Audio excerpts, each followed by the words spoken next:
Green city পরিবহন লিমিটেডের উদ্যোগে আলোচনা সভা ও দোয়া মাহফিল অনুষ্ঠিত।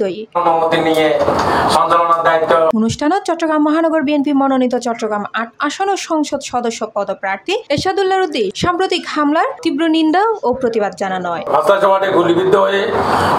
গ্রিন সিটি পরিবহনের সহ সম্পাদক মোহাম্মদ নাদেরের সঞ্চালনায় এবং গ্রিন সিটি পরিবহন লিমিটেডের সভাপতি রেজাউল খানের সভাপতিত্বে উক্ত সভায় প্রধান অতিথি হিসেবে উপস্থিত আছেন চট্টগ্রাম মহানগর বিএনপির আহ্বায়ক কমিটির সদস্য মোহাম্মদ আশরাফুল ইসলাম। বিশেষ অতিথি আছেন অলি আহমদ, সাধারণ সম্পাদক বাংলাদেশ সড়ক পরিবহন শ্রমিক ফেডারেশন। আমাদের পরিবহনে কিভাবে শৃঙ্খলা রাখা যায়, পরিবহন শ্রমিকদের কিভাবে বিভিন্ন জায়গায় গত কিছুদিন আগে আমরা একটা প্রশাসনিক সভা করেছি, সেই সভাতে আমরা আমাদের গাড়িগুলা যেভাবে শৃঙ্খলা রাখার জন্য আজকে আলোচনা হবে। মালিক পক্ষ হাঁটি হাঁটি পা করে অতি কষ্ট করে একটা গাড়িতে 4 আনার শেয়ার, 8 আনার শেয়ার, 12 আনার শেয়ার এভাবে করতে করতে হাঁটি হাঁটি পা করে 1 বছর 2 বছর 10 বছর যাওয়ার পর কয়েকটা গাড়ির মালিক হয়, কোম্পানি রূপ ধারণ করে।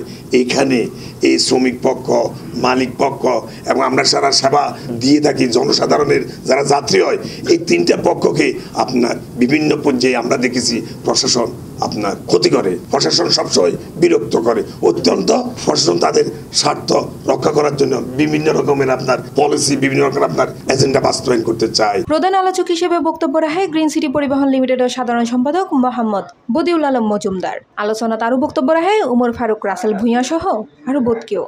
এরশাদুল্লাহ ভাই অতি শীঘ্রই আমাদের মাঝে সুস্থ হয়ে আমাদের মাঝে আবার ফিরে আসবে। চট্টগ্রাম ৮ আসনে নির্বাচন করে ফুলের মালায় গলা দিয়ে আমরা তাকে বরণ করে নিব।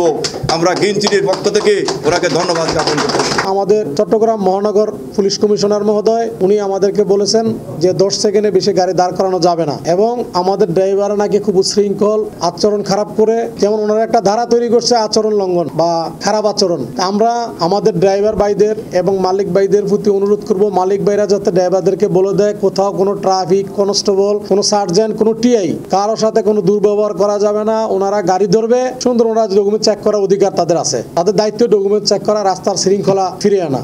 মূলত মালিক ভাইরা আজকে এখানে মূলত ঘরোয়া পরিবেশে আপনার একটা মিলাদ মাহফিলের আয়োজন করেছেন। মিলাদ মাহফিলের মূল লক্ষ্য হচ্ছে আল্লাহ তাআলা যেন আমাদের প্রিয় নেতা জনাব আলহাজ এরশাদুল্লাহর রূপ থেকে যে মুক্তি পায়, সেই আকাঙ্ক্ষা নিয়ে আজকে এই মিলাদ মাহফিল।